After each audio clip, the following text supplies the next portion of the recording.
Never mind. All right, sir. We're off to a hot get start. To Welcome to the Jungle. Is the former president of the Danbury Trashers. He's live in studio, and the big documentary comes out tomorrow on Netflix. It's called Untold. AJ Galante joins us. Hey, what's up, AJ? What's up, guys? Thanks for having me. See, I was trying to get to Welcome to the Jungle because that's what the song the Trashers came out to when they come out on the ice. That didn't sound like Welcome to the Jungle. That was Welcome to the Machine. It's a remix. I don't know my alphabet. So we're going to jump around here, and Ethan has a better memory of the Trashers time period, although I was here. But I have to ask this question right from Jump Street because it's the one that I've been most curious about, and I'm going to forget. In the trailer for this Untold documentary, right? And it's not the first time it's been said. They compare your father to Tony Soprano. Yes. And when The Sopranos was on, there was AJ Excuse in the me show. 1 second. Oh, God. And you... Pull that microphone just a little bit closer to your mouth. There we go. You had to have been compared to AJ from the show your entire, since you're 17 years old. I would rather be compared to a hornet or, a pig, whatever, an animal. It doesn't matter. I mean, it was the worst thing in the world when that show was going on. And I remember hearing when first he was referred to as Anthony, which was okay. Sure. And then it kind of morphed into AJ, which was a little weird, but oh man, that kid. I mean, I'm no prize winner myself, but Jesus, that was a bad comparison. It's a bad look, but you've heard it a million times. Forever, yes. So the documentary comes out tomorrow. There's the big debut at the Ice Arena. We're all going to be there. Everybody's excited about it. When did this conversation about a movie start? Well, it was I want to say it was the late year 2018. I was approached, emailed actually by this gentleman, McLean Way, who's actually one of the brothers who produced this whole Untold documentary series for Netflix. And to be honest with you, I mean, I kind of ignored it at first because people since the Trashers has ended has always come up to me, oh, this should be this or that, a story, a book, and I kind of left it, certain people I took more serious than others, but, at this point I was just like, oh, man, the story's old, it's dead. I mean, what else can someone do with it? And this guy just kept emailing, and I was like, you know what, I have to at least call this guy back or something because he's not going to stop, and I spoke with him, and right away he just, I could tell he was for real, and he explained to me this project that, Netflix contracted him and his brother to do, and it sounded very interesting. And the story's been told to death, I guess, in my opinion. Maybe because I have to tell it all the time. No, I disagree. I don't think it's been told for especially like nationwide. I think the story's not really been told. Definitely on a regional. Maybe because it's me, and to this day, people still talk to me. I think it's told to death, but. I kind of looked at this. Well, I spoke to my father, obviously, and we both, we went back and forth on it, and we agreed that, you know what? Just like the start of the Trashers, why not, right? Yeah. So, here we are. I think even locally, there's a hunger for basically the truth to just the entire story to be told. It's never really been told in full form anymore because for so many reasons, there were times you guys couldn't talk. Sure. Oh, absolutely. I mean, there's definitely the title is good. I didn't like it at first, but Untold. I mean, it definitely, like you said, and plus there's a whole bunch of me with my boxing gym. I mean, there's kids that weren't even born at the time of the Trashers. So it's kind of a funny way to, just tell a piece of Danbury history. AJ Galante joining us in studio. The big Netflix documentary Untold about the Danbury Trashers comes out tomorrow. We'll be at the Ice Arena for the premiere. If you want to go, you can go for free. Right. Just show up. What was it like? Because you had you were in Sports Illustrated, right? Was it Sports Illustrated? Yeah, I mean, the first, I guess, major interview in 2004 was ESPN, actually. Oh, it was ESPN. And it was like ESPN.com. And they had a small feature on like Sports Center, which to me was like mind blowing. I grew up on Sports Center, and then it just morphed. ESPN magazine, and then before Netflix, I think 2014 or 15 was Sports Illustrated, which I thought at that point, we've reached a pinnacle now. I mean, what else from here can this story go? Particularly when you were younger, though, and the ESPN stuff comes out and you've got your own hockey team. There's a certain level of fame with that. How did you navigate that as a young person? Like, how did that make you feel? Or did you handle it responsibly or irresponsibly? Yeah, I think so. Yeah. I mean, look, I was very aware of, I guess, my perception. You know, dad buys his son a team and and you know, it was hard at times because I was still a kid and you know, I never wanted. I pride myself on being pretty humble. I think I'm a humble person even back then. So, you know, I think I actually kind of very WWF-ish. I kind of knew my character. You know, the son gets handed a team, so I kind of amplified a little bit of my, I want to say, character, and I'd be talking trash up there, and you know, we had a good time with it. Own it, because people are going to talk about you anyway, right? Of course, and you know, we had a good time with it, and you know, but it was definitely, it was a little overwhelming at first, but. So let me ask you a question here. How old were you when your dad bought the team? 17. What went through your mind when your dad said, so you want to be president of the team? Well, my dad has a funny way of, he's telling you what you're going to do, but he wraps it as a question. Yeah. So it's kind of like, okay, well, hey, AJ, what do you think about, you know, I'm going to start a team?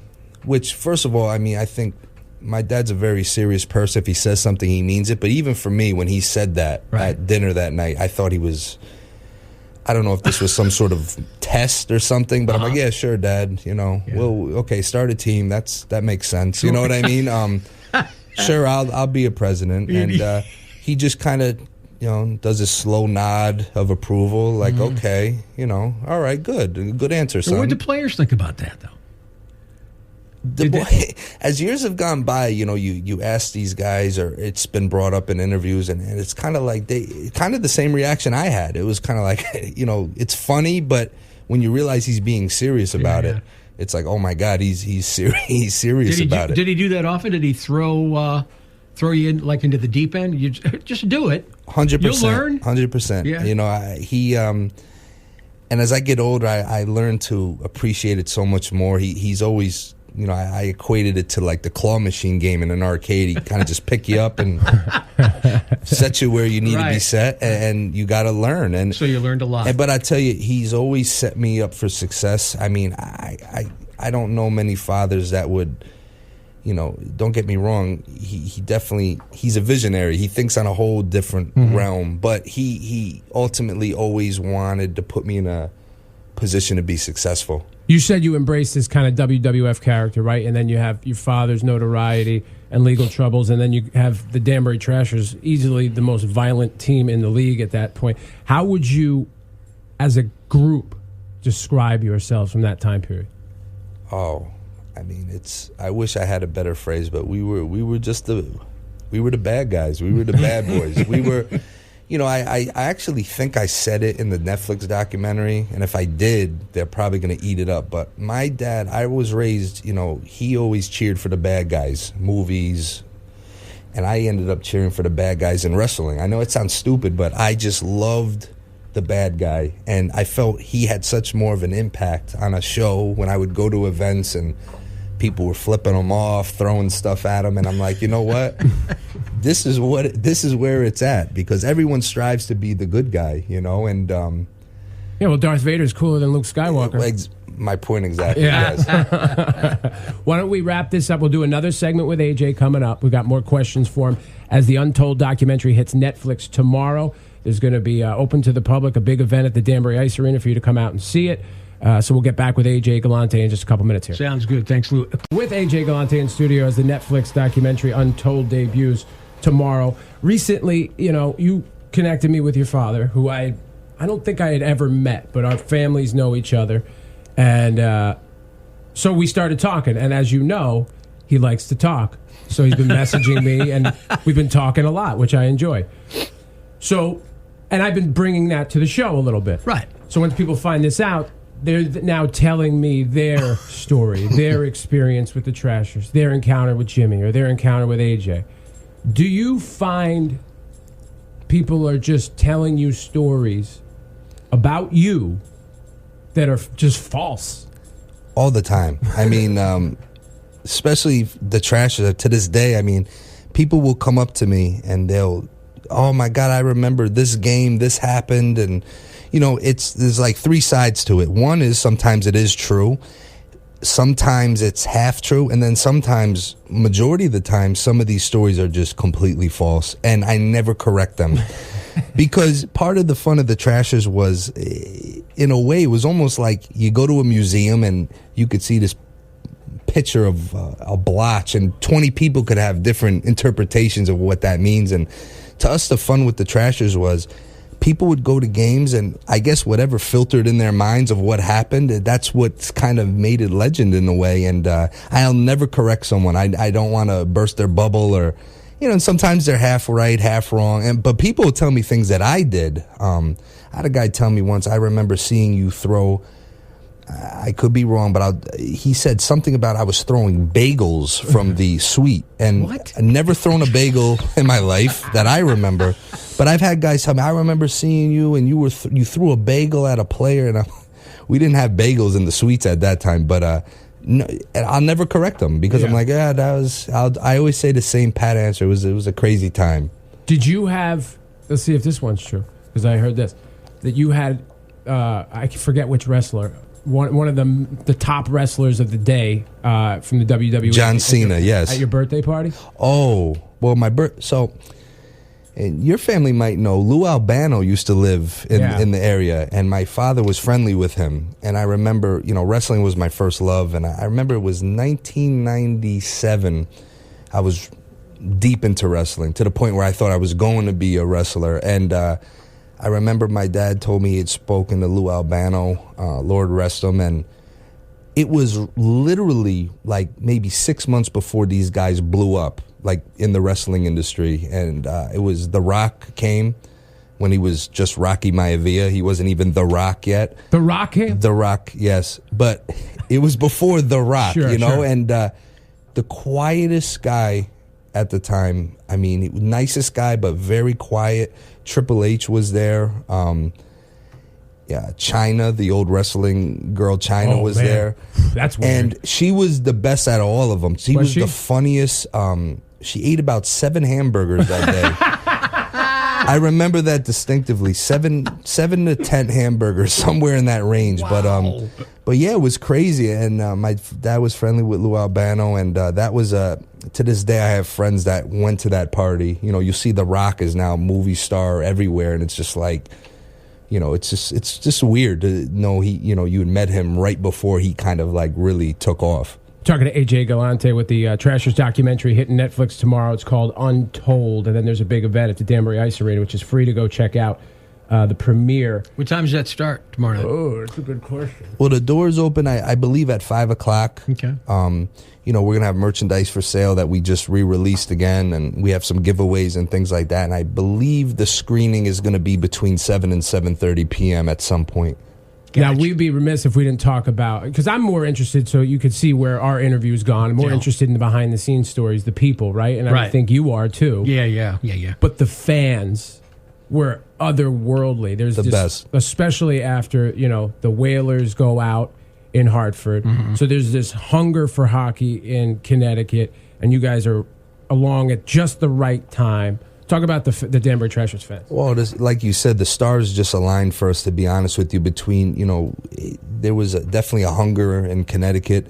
And aside from that, our first year was the NHL lockout. So we were drawing fans literally from New York City. You know, there was no Rangers, no Devils, no Islanders. I mean, we were drawing fans, Westchester, you know, the city, even Massachusetts, believe it or not, Rhode Island. I mean, people would come from all over. And it really, I got to tell you, the lockout played a huge part, I think, to our success, because had there not been a lockout and people were entertained with the Rangers or the Devil, you know, we might not have gotten those, you know, first impressions are everything. If you don't bring those people in, if you don't have a way to draw them in, they're not coming anyway. So we won a lot of people over because of that lockout, and they got so tired of the NHL, these millionaires going on strike against millionaires, and we were just such an authentic blue collar brand of hockey, and I think people just fell in love with it.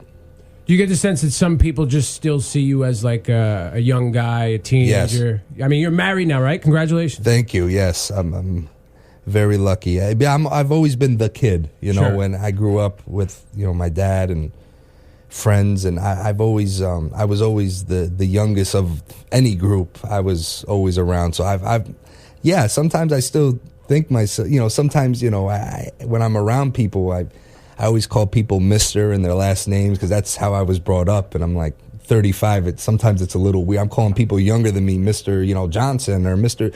And I'm like, you know, I'm not the kid anymore. Is your mom on you about having kids? Oh God, Mom, turn off the radio if you're listening, please. You know that's the natural next step. You got to do it. Yeah, that's what moms do. That's right. Yes. Tell us about Champs Boxing Club. Oh God, well, Champs, you know, it's weird. It's a story for another day, but I think I got into boxing because of the loss of the Trashers in its own way. You know, it was such a void in my life when we lost the team, unfortunately. We lost in 2006, so I got into boxing in 2011. So there was a 5-year span where I just, such a void in my life. I've always loved sports, and, you know, I got involved with boxing, pro boxing, almost a fluke, just like the Trashers almost. And then we started the gym in 2015, and it's been 6.5 years now. We had a tough year last year like everyone else, but we're doing a lot for the kids and growing a culture, you know, trying to give Danbury another identity. You know, I'm trying to turn Hat City to Scrap City. Right. And we got a lot of talent. I got to tell you, we have a lot of young talent, and we have a lot of professionals that are kind of migrating to the area to train out here, and hopefully it'll continue to grow. This has been good. We could talk with them for hours, but we don't have any more time, right? Yeah, we do.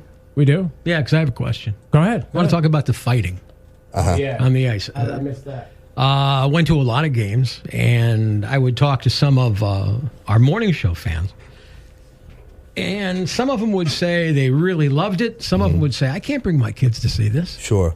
Because if the Trashers were playing, they were going to be mixing it up on the ice. Sure. So did it just happen? Or was some of it staged because you figured it was part of the theater?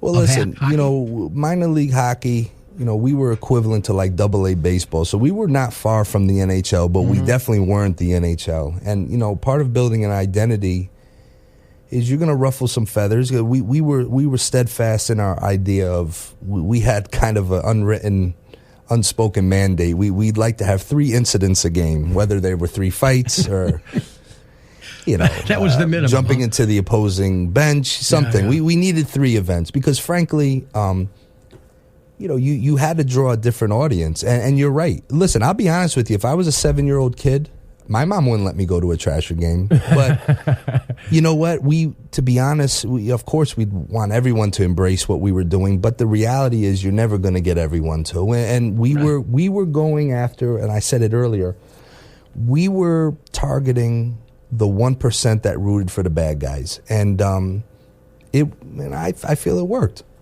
But you're right. I will say, the numbers show that more than 1% root for the bad guy. Well, back then, you know, it was, I tell you, but no, like I said, we definitely weren't for everyone. And we made that known. I mean, we had on our website, I remember, look, we're not family oriented. You know, I mean, it's not something, you know, especially Section 102. You don't want to bring, you know, Molly or Jackson over to Section 102 if you know, they're under the age of 13, probably. I heard the phrase a lot of times, she went to the fights and a hockey game broke out. Yeah.